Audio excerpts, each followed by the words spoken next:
Then maglipat bahay, last pasok sa apartment. Itong apartment guys, lipat na tayo. Okay.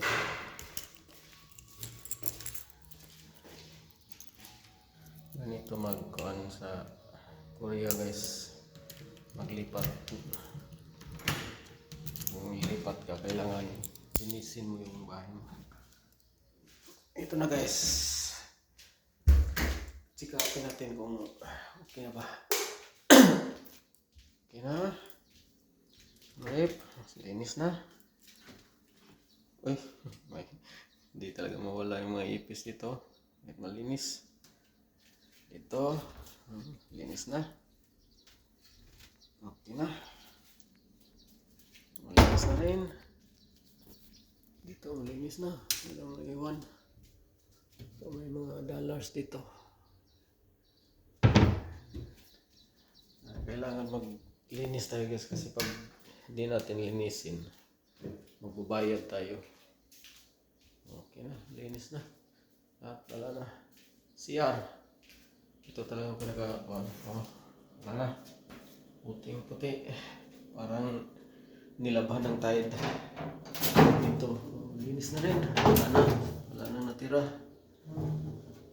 Last pasok sa apartment. Bye-bye. Sa ilang taon nirahan dito. Sira po. Kuhan sa rin. Okay, malinis na ang ating iiwang apartment guys. Maliit lang siya, pero may kusina, may lutuan, may washing machine, may refrigerator, may aircon, may CR. Ngayon ito lang. Dito lang umiga. Maliit lang, pero komportable. Hindi pa maingay. Okay na, kompleto na. Okay na tayo. Okay na to, hindi na magalit yung mayari ito. Okay natin guys. Kaya wala na. Batsi na tayo. Last pasok sa apartment. Okay. Daming kwarto dito. Mayroon pa. Mga Thailander. Lapon natin. Ito. So yung kasama ko isa Bisaya din. Parehas kami lipat na. So, mga bisikleta. Yun, exit na. Bye bye. Sa ating apartment.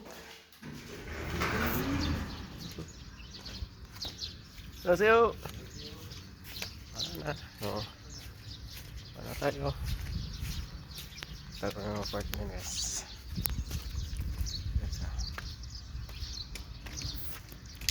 Ang laki.